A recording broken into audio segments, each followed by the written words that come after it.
my big TV behind me.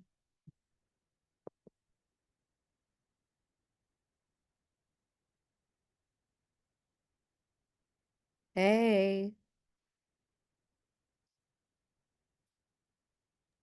How goes it? goes fine. I'm still laughing from your team's message this weekend. Hmm. Truer words were never spoken. Sad. But there you go. Good. Yeah, Yep. there Yep. we are. And I meant to say before we start to that we will hi. Aimee. Wrapping you into that meeting was just another place they're trying to get collaborative grants off the Yeah. ground. Basically said that's what we're trying to do too. So you should work with Scott so that like we Yeah. can help with that. So it's just more, it's not volunteering you for things, it's more volunteering them to like, help find interested partners. Yeah. Yeah. Works for me. Okay. Hello, how are you? I'm fine, thanks. Thank you for See you. today, Dr. Roundtree. A pleasure. Um, and so we'll give it a few minutes generally. And one of the reasons why we talked about wanting to record this was because people are zoomed out, right? And so our idea behind it is that we will record so that we can take snippets and people can really use the material right as appropriate and when and how it's useful and that's our idea behind doing this but the free and open to the public version of the talk is also how our endowments work and that's how we can get you honoraria and so that Not that it matters, but sure, great. Whatever, like we should be compensated for our labor and our knowledge and it's good. Sure, yes. And we hope we've made this as like low key, no prep as possible of just show up, have a conversation about what it is you do and how you do it, which is the plan. Yes. Yes. So I will do I'll wait just a couple of minutes as fictional as that is. And I will do a little intro since we are, recording this or whatnot about HI and just very brief, Scott, because I think you're like me, where it's like you don't need someone to read a whole bio or anything like that. I will read your name and title and whatnot. Yes, that's the way I roll too. It's how I understand Scott. And then he'll introduce you and we'll have the conversation. It'll be great. But thank you. I also really love your shirt, dress, etc. Oh, yeah. Yeah. I have meetings with folks in the cabinet today, so I had to look presentable. There you go. That's what I was like. This is one of my in-person days. I'm wearing a dress. Like, yeah, things are different. I'm still faculty, still have tenure, but I'm also serving as assistant vice president, so I'm kind of staff now. yeah, you're a person. You're a real person. I mean, faculty are people too, but there's Yeah, people who have to dress up for people in the presidential cabinet, that's for that's sure. right. That's right. They don't have to look that level of professional. So. All right, well, I will switch into my semi-professional mode now. Thank you so much for joining us for our How Do I series, which is a way of us just talking to superstar researchers about how they get their work done and how they go about doing the really innovative things that they do, because we're really trying to focus on folks who work in creative, interdisciplinary, and innovative fields and ways. And so today we have the fantastic Dr. Aimee Roundtree joining us, who will be introduced by Dr. Scott Graham, who I will introduce very briefly by saying Scott Graham, who is our interim assistant director of the Health and Humanities Initiative, the Health, Humanities and Medicine Initiative, I should say. He will be talking to his colleague at large, Dr. Roundtree, about collaborative work, about grant work, about work that stretches across probably for what many of us would be more surprising funding sources in the humanities. And I just can't wait to hear this conversation. Dr. Graham? Thank you so much, Dr. Pinto. It's great to be here. It's great to have an opportunity to talk with one of my disciplinary colleagues from the field, Dr. Aimee Roundtree. She is the Assistant Vice President for Research in the Division of Research and a full professor in technical communication at Texas State University. She comes from my own subdisciplinary wing of technical communication and rhetoric, is a specialist in rhetoric of science, which has a lot to do with how scientists communicate their findings to each other, to the world, to research funders. So Dr. Roundtree's expertise joins her own practical experience in research and grant getting with theoretical and empirical knowledge of science communication at the same time. So I'm really excited to get your insights on the questions that we have for today. So welcome and thank you for joining us, Dr. Roundtree. My pleasure. My pleasure. Fantastic. So you've seen the questions. I'm going to kind of just go down the list, and if conversation meanders, that's great too. First one, how do you anticipate what people may not know when reading how do you anticipate what people may not know when reading about your research? How do I anticipate what people may not know when reading about my research? Such a great question. I probably do this implicitly.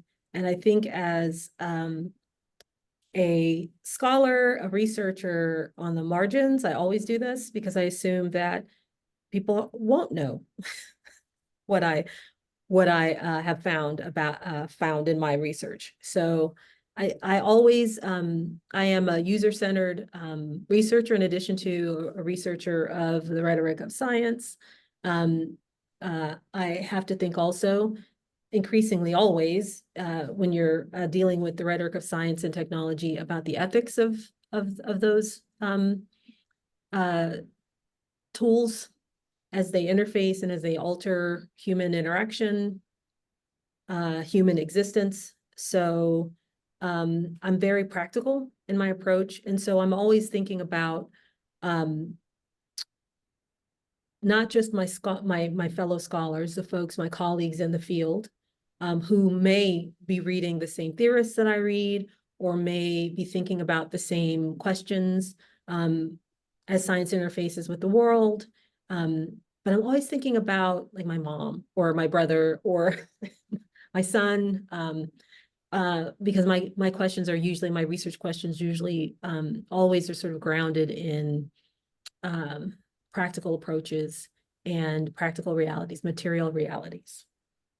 So I probably anticipate what people may not know when reading about my research by writing in as plain language as I can, and divulging and explaining more of my unstated assumptions than I would otherwise, which I think for some, I mean, people who've reviewed my work might feel tedious or commonplace, but I feel like that's really important. And, you know, there have been studies conducted by Research America. There was recently just one done by the Council on Government Relations about how we haven't yet, you'd think otherwise if you read the headlines, but universities and university researchers haven't fully alienated the public, especially we at public institutions doing the public good with taxpayer dollars. You'd think that we, given headlines, we'd alienated them and they completely distrust us, but they don't. But what resonates in these polls of the public about their perceptions of university research, what does resonate is that they don't know what we do. No one knows. While Austin community and its thriving metropolitan area has all these different types of people, all these different sociodemographics, San Marcos and our sort of thriving region in the innovation corridor, we have all these amazing multicultural people in different socioeconomic demographics. We're supposed to be doing good in the world with their taxpayer dollars. They don't know it. We certainly are, but they don't know it. So I'm always thinking about, when I write up my findings and when I'm framing my question, I'm always thinking about what people may not know, because I'm thinking about the long tail of that, not just my colleagues in the field, but I'm also thinking about what role am I playing in the world. I don't know that answered the question, but no, thank you. I think that answers the question wonderfully. And it gives us some really great ways of thinking about, I like the phrase there, the long tail, as a way of thinking about not just the first audience that our work hits, but all of the audiences that might end up having our research in hand. So I really like that way of thinking about how to write up what we found in our work. So I would just want to pivot a little bit and ask you to talk about how you write for different audiences when you're planning to do research. So for grants and fellowships, how do you write proposals with different audiences in mind, like reviewers, readers from outside your field, or specific funders? This is going to be a long answer. I'm going to try to parse it up, make it nice and concise, because when you ask the question, because of my new role, or the role that I play now, and the role I've played in a minute, because I've been an associate dean of research, I've been a reviewer for PCORI and for NIH and for NSF and for all these other places. So it really does inform, and I would recommend that folks coming up, early stage career researchers, they get an opportunity to see all the perspectives of grant writing, not just as a writer, but as a reviewer, and also perhaps helping a colleague as they're thinking through the work that they do. It really does inform and I think improve your perspective on a question like this. How do I write proposals to different audience? I feel like that's a given. You always are writing, already always writing with different audiences in mind. Increasingly in SF, these big funders, they are very much interested in multidisciplinary work.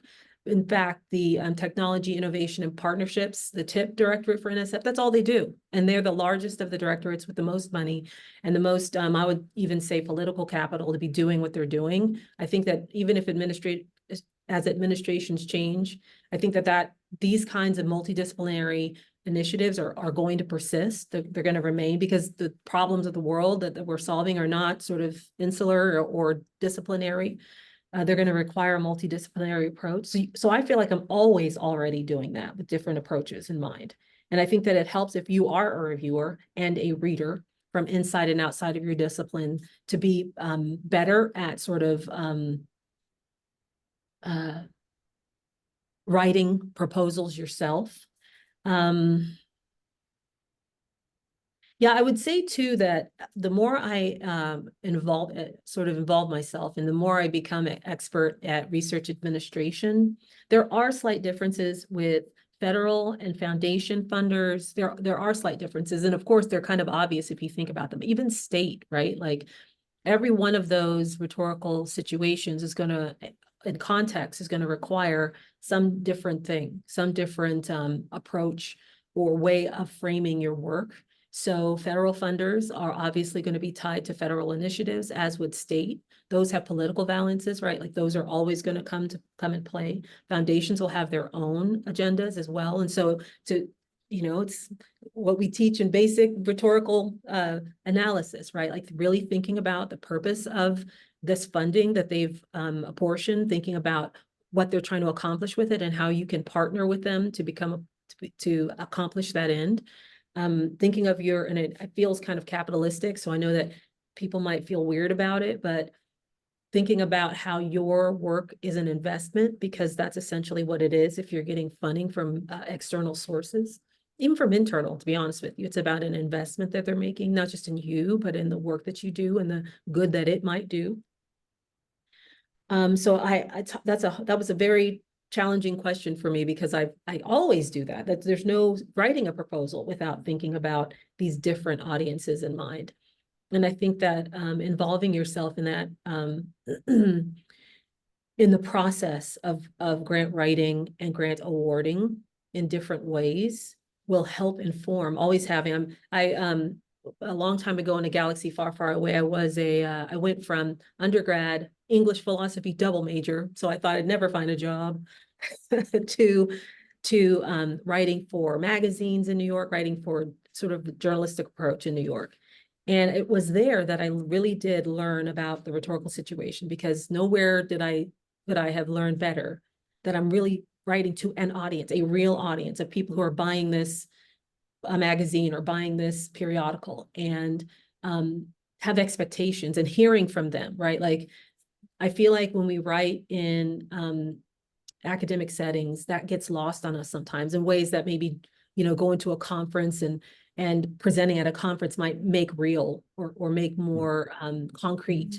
But I'm always doing that. And I think that especially in grant writing, where financial investment is at stake, you have to be conscious in ways that you can't. I mean, it's fun to abstract and to think, sort of theoretically about the way things are.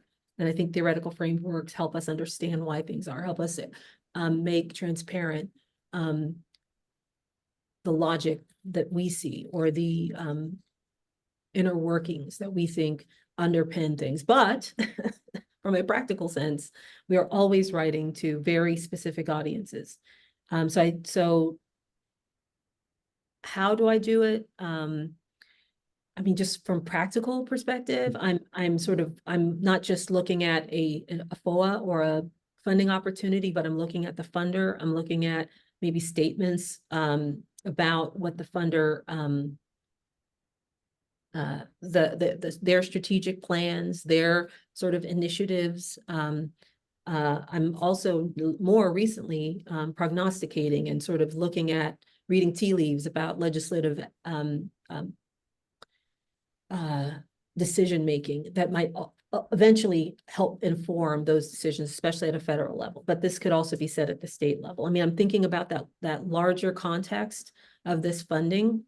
Not so much of it. It's not like you have to become a legislative pro or some sort of political ace in order to do this, but just enough to sort of really contextualize what I'm doing. And of course, you're also making the case for scientific merit of what you're doing, or the scholarly merit of what you're doing.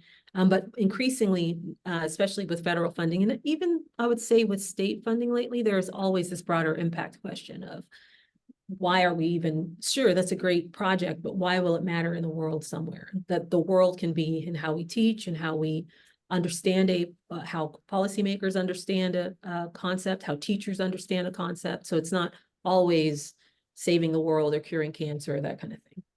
I don't know if I answered your question. No, that was fantastic. I really like the broad, capacious contextualization of that. I mean, one of the issues that we try to confront in the Humanities Institute is that in many ways, graduate education is like a 6-year boot camp in how to justify the scholarly impact to about 6 people in the world. Right.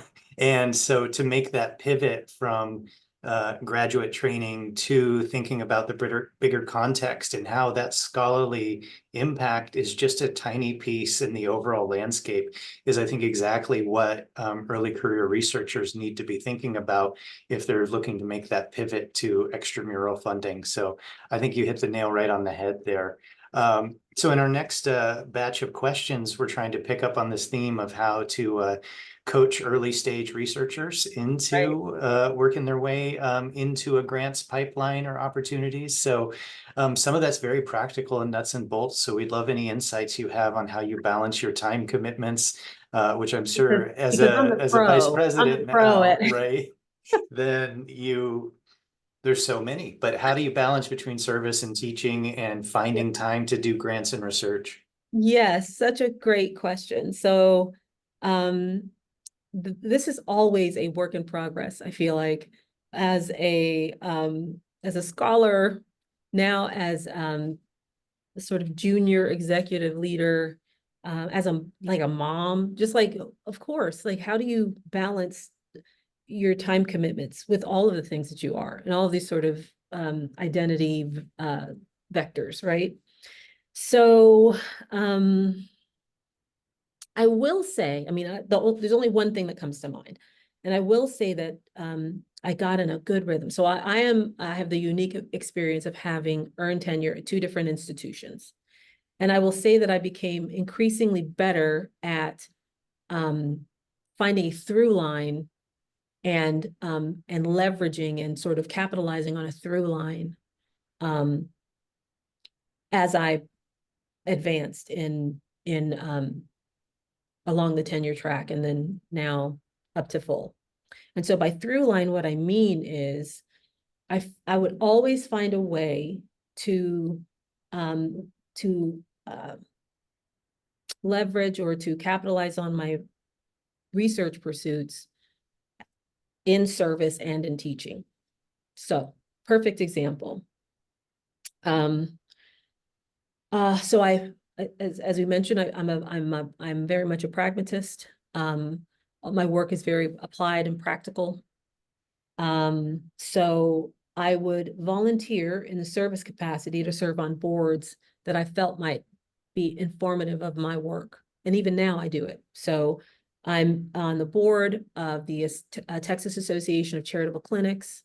I care a lot about them. I've got family, extended family, who actually use them in different states around the world, around the country. So not only do I have a heart for that work, but for me, that's an important and a strategic relationship, because unlike UT, unlike other institutions, Texas State does not have a school of medicine. So we need partnerships with medical systems, with healthcare systems, in order to do the work that we do for translational health and the like. So my work with TexAC is not only advantageous because I have a heart for that work, but then it becomes a strategic partnership where those clinics then can be leveraged in the work that we do. And it's really important work, because unlike other health systems, like your Methodist and your St. David's and your other places, these are folks at the margins. These are the underserved and uninsured and underinsured. And always, those populations are vitally important from which to extract medical insights for public health purposes. Those populations are the ones who, if we can bring them into the fold, if you will, for want of a better phrase, turn of a phrase, that it will help us answer some really important questions about health inequity and health disparity, help us in terms of thinking through better solutions for the public health burden. So that's like one example. And then in teaching, because I'm a part of this network of these free and charitable clinics, then they become clients for my service learning. When I'm teaching, I'm always bringing them into my teaching work. And so I'm going to be teaching grant writing this summer. They're going to be a client, and they'll be writing grants for TexAC and for their clinics. So I always I feel like finding those like little seamless through lines are a nice cut, and I get a lot accomplished by sort of finding those through lines. Balancing time commitments. The other thing I'll say is saying no to things is also okay. Or if that feels too selfish for folks who have a heart for doing service work, which I know for minority faculty, sometimes you get into this work because that's exactly part of what you want to do, is you have a heart for service for your community. Maybe you don't say no, maybe you just say not yet, or you find a nice discrete time appropriate way to help for now, while you're and then with a eye toward more substantial help in the future, right? Saying no is not a bad thing, or saying not yet is not a bad thing. And then also I would say with teaching, I mean, there are all of these new ways of assessing competency, right? And obviously in a writing program or writing intensive, or with writing intensive classes, it will involve writing, but it also can involve talking. So, you can use sort of video assignments or other assignments to help manage your time. You can sort of construct your class. You can use course design to also help find time. And then also you also have to have a heart for actually balancing the things that you do. You're a person in the world. You should be like sleeping. You should be, like, eating well, like taking time to be a human and, touch grass or finding that's equally important. And I feel like I've done a bit of that. But am I a pro at this? No. You can take that with a grain of salt. Yeah, I feel like it's hard for many of us to be a pro at that because the institution is designed to prevent us from being a pro at that. But in any event, speaking of institutions, one question we get a lot in the Humanities Institute from our humanities faculty is what looks like from the outside a disconnect between the expected outcomes of grant getting, collaborative articles usually, and the expected outcomes for promotion and tenure, which in humanities departments tend to focus on solo authorship and often books, which are seldom funded by grants. And so any insights you have on squaring that circle, we'd love to hear about. See, now you're going to get me in trouble. Let's see. So how do I answer this diplomatically? I will say that as a full professor, I have some say in the gatekeeping that those processes of tenure and promotion, I have some say in the way that those processes unfold. That's the first thing I'll say. The second is those tenured folks who are sort of guarding the gate, keeping the gate, are in conferences every year. They're looking at what their peer and aspirant folks are their peers are doing in the world. That's the second thing I'll say, that I feel like this change is just not about a place or an institution. It's about a discipline, or multiple institutions, right? The institution of your university, the institution of a discipline, right? The institution of subdisciplines, those expectations, the institutions of advancing up a career. So, but I'm a part of it. You are a part of it, right? Like everyone on this call, I'm assuming is a part of setting the tone and setting the expectations. So having those conversations in the places where we're gatekeeping, and the places and the policies that we're creating, could certainly be a part of it. And I will say, at both institutions where I earned tenure, I had collaborative articles. Now, as I had to make the case for why they mattered and why they didn't count for half or a quarter or a third, and a lot of that involved very easily procuring letters from the folks with whom I worked to vouchsafe that I'd done an equal part of the work, which felt weird, but was a thing I did.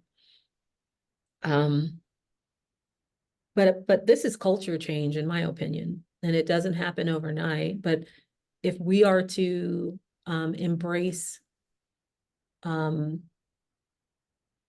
direction of most disciplines, I think it's important for us to be creative when we think about that, and open to inviting different kinds of work. Like as an associate dean of research, we have a public history program.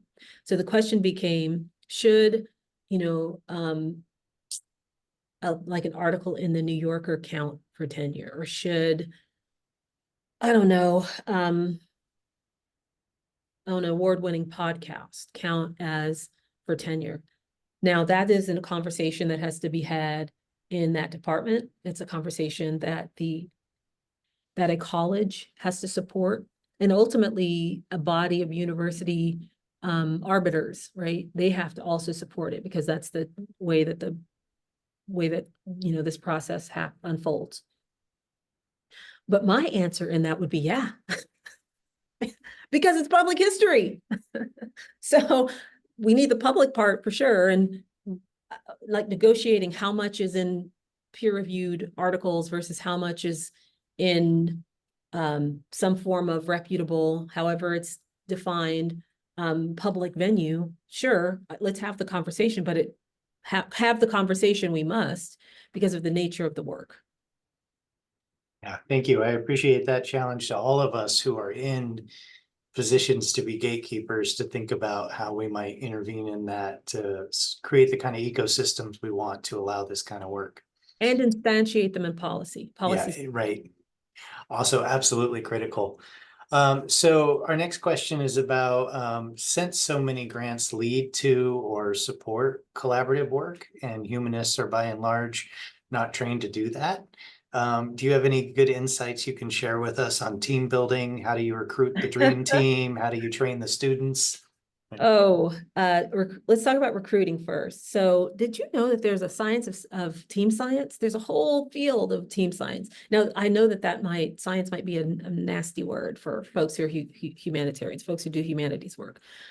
But I'd say we could start there and then adapt our own processes. So there are oodles and oodles of research and tips and tricks on building practice. But to be honest with you, I think that even lacks, because again, in the work that I do as a research administrator, I do a lot of like putting people in the room and see if they'll work together. And some of it is definitely in sort of processes and practices, like making relationships transparent, and how work is divided and how you make those divisions transparent. But some of it is just like personal. I mean, in order to be really good at, I think, team science, it's not just about the best practices gleaned from, observing teams conduct the work, but also it is in sort of like social behavioral psychology.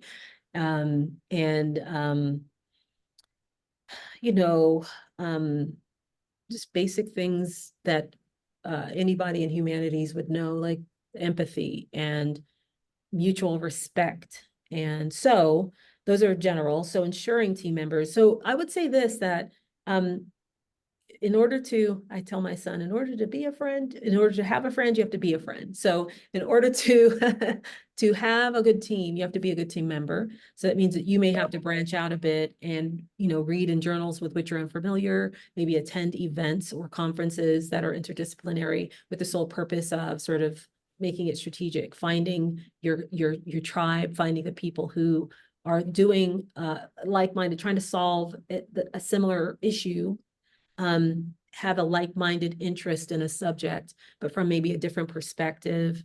How do you ensure the team members? So, but then a lot of it also is just about being the kind of team member that you'd like to have in a lot of ways. And then the teaching part, I would say that there are all of these sort of heuristics around how to manage. Well, first, have your students doing teamwork, like have them make that a part of, even if it's small teams, pairs, get them talking to one another, and not just in a peer review way, but sort of where they have to sort of figure out the same sorts of, and use the same sorts of strategies around division of labor, around respect, and also mutual benefit, right? So it's a lot of the teams that we assemble have to do with folks who are missing some piece of what a call or what a project requires. And also for that matter, if you're working with the community, they're going to have a say as well in what those expertise, what those needs are. And so sort of, you're going to have to build your network beyond your small scope subfield. And I mean, I find that's the joy of life in my mind. I mean, that's why I got a PhD, to be honest with you, to be able to have these conversations with like-minded folks. So I would say make that a part of what you do as you're designing classes, or that you require your students to do as you're designing classes. But like I said, I feel like everyone needs work on this, because even some folks that I know, some teams who have worked together for many years, or who are very successful at obtaining grants, even there's some sort of work around the fringes. And sometimes it's sort of organic. You sort of have a partner or a colleague who with whom you just have like a personal, you gel personally. And then it just so happens that there are these projects that you can work together. Sometimes it works that way. But I do think that being intentional about forging these relationships and building your network, that's really important. And then giving students that opportunity by requiring that they have those kinds of relationships or practice those kind of relationships, that also can help as well. And so it's like group work for sure, but not just group work. I mean, even having them embark upon either internal or external grant writing with teams themselves could also be a way about doing it, which again is another really helpful, useful service learning project in a class. Okay. Yeah, fantastic. So several times today, you've mentioned things about your work with community or local partners. And that's Sure. something we're really excited about supporting in the Humanities Institute. So we'd love your pro tips about that in particular. How do you make those connections? How do you manage those connections? I think making them is really easy. And it really, most of the, and now I'm thinking about several groups I'm thinking of two specifically. So I've mentioned Texas Association of Charitable Clinics. So now let's mention Nobility. So Nobility is an Austin-based nonprofit that advocates for accessibility for people with disabilities across digital technologies. And that one actually happened in a class. John Slayton, Dr. John Slayton, in what was once the Department of English, which has now become the Department of Writing and Rhetoric. He developed blindness in adulthood. And so following his cue, he partnered with this group, Nobility, that was at the long time ago. I'm old, sight unseen. I mean, that's just a thing. But he partnered with them and had his class volunteer to be judges for their, it's now called the Accessibility Internet Rally, where community partners and developers who are trying to learn web accessibility for people with disabilities, they partner, and the developers design an accessible site for the nonprofit. And so it's like a win-win. The nonprofit gets web development on the cheap, and the developers learn accessibility on the cheap. So he just had the class volunteer because he was teaching us accessibility standards. He had us volunteer. And that was long time ago, very long time ago. And the experience so informed what I did that now I'm on their board, right? Like I'm tried and true. I'm like a stand for Nobility now. So some of it is so intuitive, so small, right? Like if you're interested in helping, well, what organizations are doing the thing that you're interested in helping with, give them a call. See if they need something. That's all I did. Even with TechSac, I wasn't on their board. I wasn't sort of invited with an email. I just sort of approached them and said, hey, we are very like-minded and we really do respect the work you're doing. How can we partner? Right? That's easy. But the maintenance part, that takes work. And if you don't do it, then you look like you're parachuting in and out. And who wants to look like a colonialist? So that involves paying, like doing the work, right? And being sort of showing up consistently, which I did, right? So for Nobility, it was a no-brainer. After my work, my PhD work at UT, I went to New York, did some work in field there, came back, did some work in Houston, and everywhere I went, Nobility was doing something there. So I would volunteer. I'd volunteer to be a judge, and so I believe that it has to be a consistency in the work that you do with any sort of community. You can't just sort of parachute in and out. That is what they expect researchers to do. That's what researchers do to them always. So we kind of want to not do that. If you can't do it yourself, if you can't pick up the slack in making a partner, well, University Advancement, your division of research probably wants to do that. And I know personally, your senior associate vice president for research development. They have programming that if you can't carry that load and maintain that relationship, then make a connection, make a introduction and let them carry it for you. They can help you carry that relationship and maintain that relationship consistently. And then the other thing I'll say is listen. listen, listen, listen, listen, listen. So the other sort of pet peeve of most of the community organizations with which I work, and I'm embedded, right? Like I'm on boards, I am a regular volunteer, is they'll say that you're like unlike any other researcher we know, Dr. Roundtree, because when we say we have a need, you actually turn it into a research question. Isn't that? And it seems so simple, but it's extraordinarily it's revolutionary, because most people come in with a research question and they just want you to help them answer it. And if you could just give them this access or just give them this data, then that'd be great. And then that's all we need. Thank you so much, right? Like actually listening to the community partner and trying to use your superpowers, your research superpowers, your research methodological superpowers to get their work done alongside yours, I think would be the other tip that I'd give. Yeah, thank you very much. I think that's obviously super critically important and something that academia is not always great at, right? You know, the community partners I have frequently say what your community partners say, that so many people are like, I'm from the university and I'm here to help, without asking, right? Without listening. So I really appreciate those insights. Okay.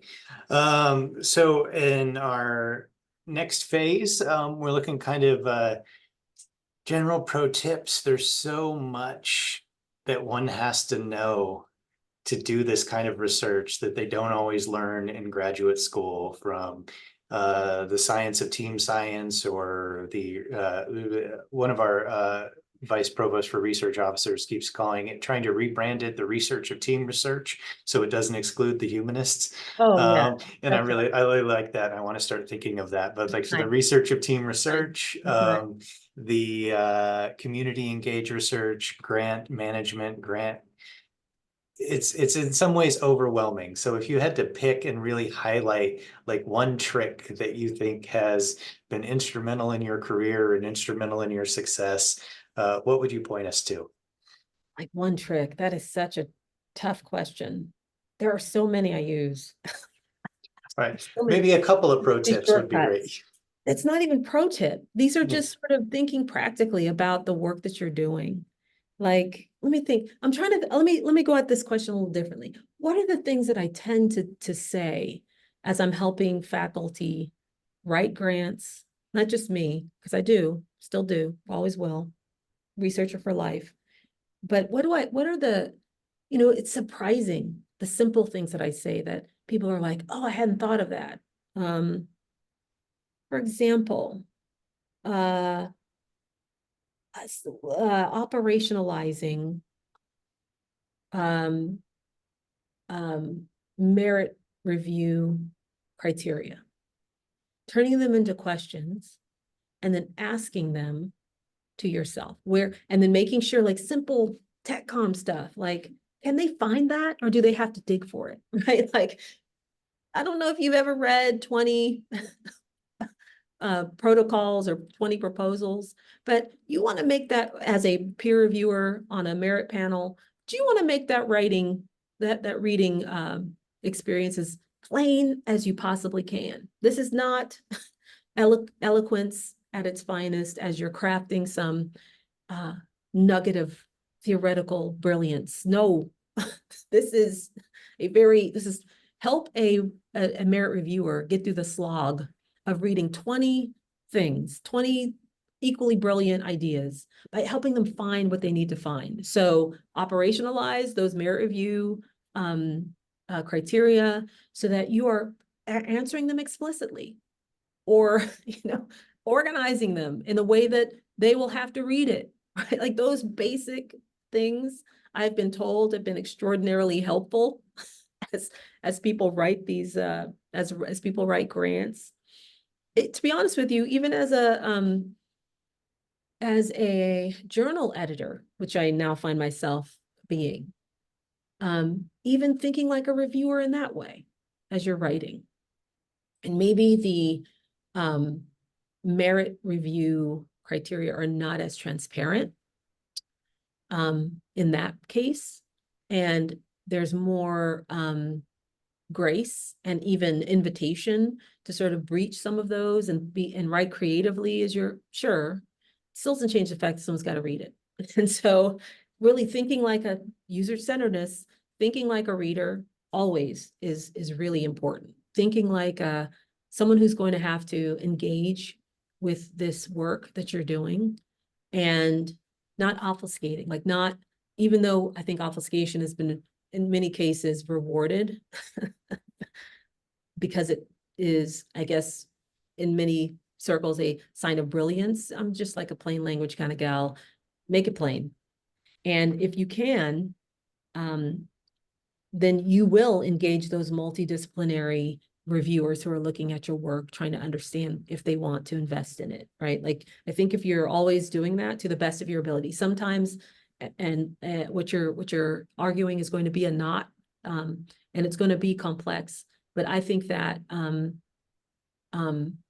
even in those cases, transparency is important, right? And making sure that you are, again, thinking like a reader, getting out of yourself and, using any sort of the strategies of sort of like that we teach students as they're learning to write and be professional as they write help. I mean, some of that is listening to it, having someone else read it. Sometimes I read what I do backwards. Sometimes, all the things that we do to render foreign what we write, so that we're always thinking about, like, is that what we want to say? Is that how we want to say it? The folks who might disagree, how can I bring them into the fold by actually turning to them in this manuscript or turning to them in this proposal and acknowledging that difference, but then handling it with respect in ways that someone would publish your work or trust you with funding, right? I mean, I feel like that's the key.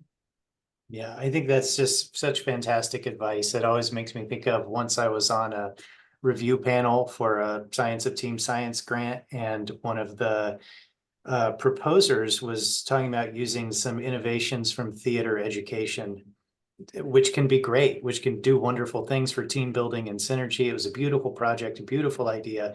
And they wrote the most thoughtful and engaging grant proposal in the form of a script for a play. Wow. And it was beautiful. And they spent so much time on it, and no one read it. Right. Because it wasn't in the format where they were used to looking for the merit, the intellectual merit, right? For the broader impacts. Yeah. It's not making it easy. It's just acknowledging the rhetorical context. I need to keep going back there, but it's not like people are reading this in a vacuum, and probably and thinking in that material way, like thinking, okay, they're probably going to be 20 of these. How can I make sure that they do not overlook this very key important point? How can I make sure that they know that they understand this project and its value per the criteria as I understand it, right? You will not be in the room as people are making decisions about whether or not to publish something or whether or not to fund it, but you can imagine yourself in the room as you're writing, and imagine the kinds of conversations you want your writing to sort of inspire. So write like that. Write like you're in the room, or you want to be in the room, and that writing is your voice in that room. Fantastic. All right, we have one last question for you today. What's something about research you wish you knew earlier?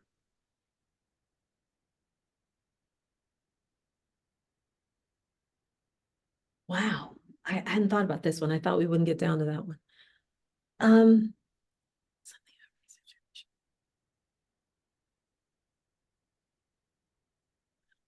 I wish that I knew how important mixed methods would become. Yeah. I started out a textualist, and so I got a lot of formal training there. But then as I sort of walked into these new spaces where text is important, but sometimes computers read them, or text is important, but sometimes, you have to conduct a statistical analysis. I acquired those aptitudes as well, but I wish that I'd done it earlier. I wish that I had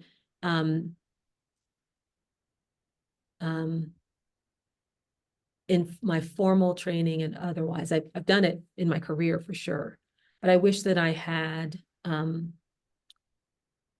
upheld mixed methods as vital to the work that I'd be doing. And I feel like it's going to be increasingly so. I really hope that we have this all edited before the semester ends so I can show that answer to my methods class. Well, if you'd like, I can visit your methods class and And we'll have the recording up, just so Yeah. you know, regardless. Fantastic. I've been listening and I'm in the room. I happen to be in the room with Jeff. We're in the same room. And I'm sure he's had the same thing where I'm just like, I just want to, all of your stuff about team building and like even and then community-based research, and as a parent myself too, the like, you know, to have a friend you have to be a friend. I just want to be like, it's our golden rule that we're just gonna put up. Like, it's been glorious. I'm sorry to interrupt at the tail end, but just to say it's been amazing to be able Thanks. to hear this and think about how we can help to build with your words and your expertise and your experience. Thanks. Yeah, just to reemphasize, I can't thank you enough for spending time with us today. This is just incredibly insightful, and I know we're going to keep coming back to it over and over again as we help boost our early career humanist research capacity here. Thank you. Glad to do it anytime. Right. Yeah. Sorry, and we can officially end here Yes. and take off our official hats, and I